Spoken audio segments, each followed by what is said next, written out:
Hello everyone, it's Samit Kumar. Welcome to Key Concept. In today's session, we are going to discuss about how to find different parameters related to the motor, and that will help us to tune the motor. So before that, we are going to discuss what are the steps that we are going to follow to tune the motor. So the first step is always be to connect the hardware, whatever the different hardwares available with different manufacturers that they can provide you. Usually some GUI they can provide, and some you can say the I2C hardware that will provide you proper communication with your you can say the device as with your PC or a laptop. So once you have that software, open that software and enable the configuration and set the parameters and all those you can say the guideline usually provided by the manufacturers, whatever the IC manufacturer or a controller manufacturer that you're going to choose, they will provide you the certain data sheets, and based on that you follow the steps and you can connect your PC with these provided hardwares. Okay, so once you're done with that, the basic settings like acquiring the motor parameters, that is also mostly the manufacturers they provide the proper guideline regarding that ways, but more or less these are very much general data. So we are going to discuss in this lecture how to acquire a motor parameters, in which like motor resistance, motor inductance, and back EMF constant. Like these parameters, how we need to you can say measure that, all details that we are going to discuss in this lecture. Then for further step, we are going to discuss about the before step startup, for like what are the different settings that is related to the before startup. So initial state detection settings, and what are the different factors that involved to select different ISD values, like what are the different parameters or factors that affect in these values. Okay, how we select the certain values. Okay, the next point that we are going to discuss about the PSD setting. The PSD setting is basically referred to the position state detection. So as already I discussed in our last lecture, like how the actual rotor position are sensed in a motor, right? So sensing that motor position, we have 2 to 3 different parameters like PSD current threshold setting, PSD advance angle, and PSD clock. So all these 3 parameters, how we select what is the right choice or what is a major factor that affects these selections. So all those details we are going to discuss in our next lecture. And then we are going to discuss about what are the different you can say the startup settings are available. As we already discussed that once the motor starts, like you can say it is to just start, you have to some certain RPM it will run in open loop acceleration, you can say open loop operation. So in that open loop acceleration, we need to select the some startup acceleration or open loop acceleration value that allows motor to operate. Okay, same way, once the motor operating in a open loop acceleration, what we have to do, we have to switch it to the you can say to the closed loop acceleration. The same way we take an example of the bike. Once you have once you have a bike and it's running in a first gear, after some certain speed, we have to switch it. It's not practically possible to run the whole bike in a first gear on a like very high RPM. So what you have to do, you have to switch it to the closed loop acceleration. The same way, motor will also operate in an open loop for some certain speed, and then you have to change the motor speed to the closed loop section. Like operation will be in a closed loop, right? Once we done with that, then we have to select some you can say the closed loop acceleration to run the motor in a closed loop. And once you're done with that, then we have some digital protection. Digital protections, actually it refers to like these devices, most of the devices have a you can say the hardware protection or a hardware you can say the MOSFET and everything, and hardware level they have some like you can say the protections, but more or less we have some by calculating some different values we have digital protection. So digital protection also help us to prevent to fail prevent the device to get fail or operation failure, and like in a motor tuning time you are getting some like you can say some parameter extend their limits. So these protections provides a proper like you can say the visual appearance or indication that what we are doing mistake or not. Like so all those you can say digital like you can say the protections help us to get a right information about the device, and also it's about the right information about our motor tuning. So our motor tuning is fine or not, that all details is provided by the digital protections. So let's start with motor phase resistance. So what usually we observe, so mostly we have a delta connection as well as a star connection. For but ceiling fan and most popular applications, we are using star connection or a Y connection, right?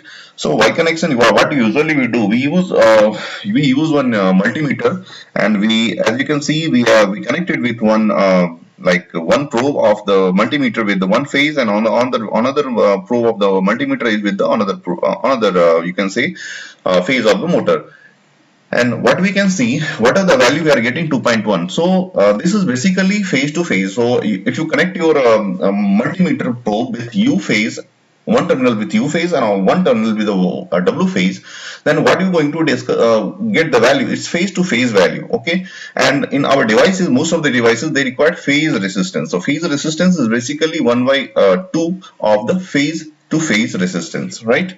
So for this case, we are going to get like the values of 2.1. So the phase to phase resistance and the phase resistance is 1.05. Okay, and more or less for ceiling fan application, it always vary from, you can say, the phase to phase resistance is 2 ohm to you can say 3.5, some cases 3.5 also, but 2 ohm to 2.5 is you can say the more proper value for the motors. If the motor is designed perfectly, 2.5, 2 ohm phase to phase is enough. And for in the case of, you can say, phase resistance is usually come in the range of 0.8 to, you can say, 0.1 or 1.1 or 1.2. So that's a good value actually.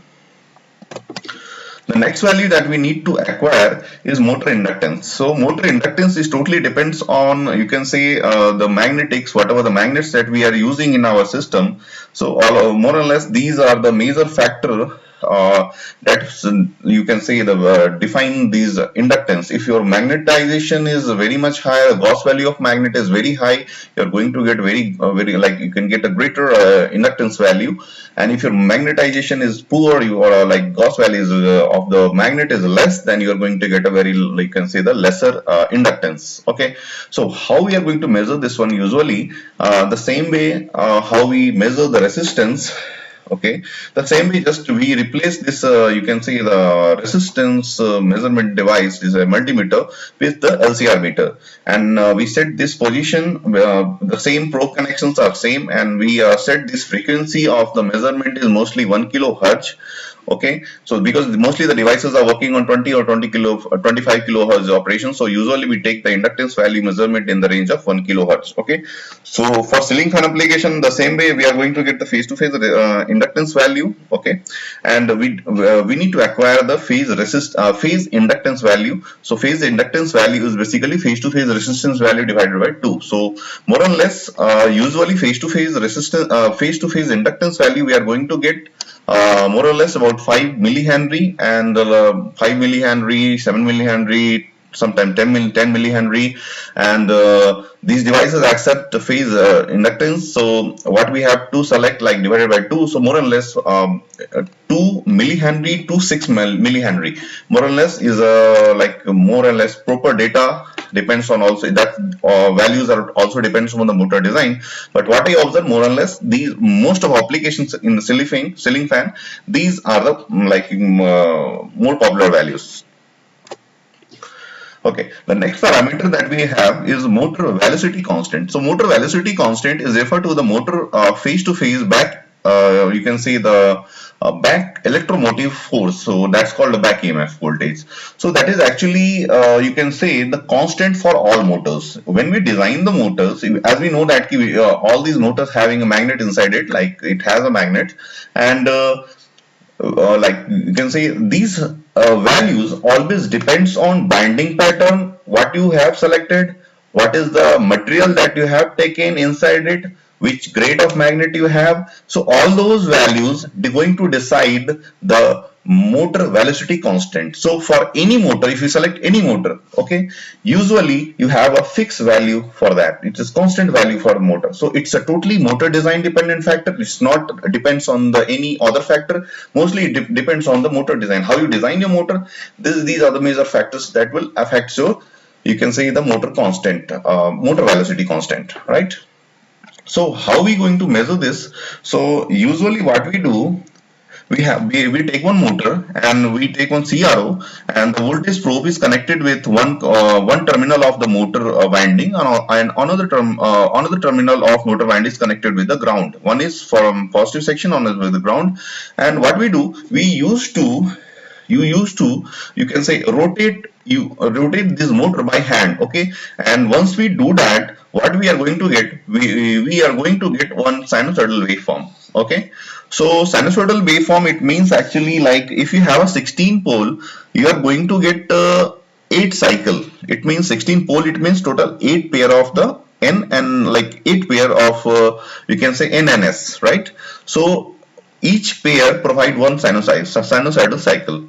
So if you have a 16 pole and if you rotate your motor from one position and come back to same position, if you see the graph inside your, like if you see the graph of sinusoidal waveform in your CRO, you are going to get 8 positive cycle, 8 negative cycle, or a resultant, as you can say, you are going to get 8 complete cycles. Okay, it means that your motor is 16 pole and it's a sinusoidal. That waveform also defines, if you are not going to get a sinusoidal waveform, it means your motor design is not proper. If it is distorted or anything, you need to work on your magnetization or your binding design. So more or less is a dependent factor. So what we are going to do, once we get the sinusoidal wave, then what we need to do, we take one, we zoom the, you can say the graph, and take the one period, you can say the time duration, and take the half peak of the, you can say the waveform, and that's the actually E peak. So what's the formula that we have is KT is equal to E peak. Okay, and multiply by, you can say, the time duration. Okay, or divided by frequency. That's the same pattern. So usually these devices, you mostly get the values, like some devices used some different parameters. So mostly what we are discussing in ceiling fan application, what they usually do, they calculate the value in millivolt per hertz, millivolt per hertz, and the mostly values whatever we measured is coming in the range of 350 to 450. So higher KT value, it means motor is more efficient, your magnetization inside the magnet in the motor is more proper. So that will definitely help you to achieve a good efficiency of the motor. But at the same time, what you're going to observe, if your motor back EMF is more higher, that means you are not able to achieve a higher RPM. Okay, your base speed is get reduced as compared to the motor having the lower KT value. Lower KT value, it means it will achieve higher RPM, but at the same time the efficiency of the motor is get poor. So thanks for watching this video. In the next session we are going to start with the ISD setting, and that is really very interesting session. So please follow the session, and if you have any query or any doubt, please do comment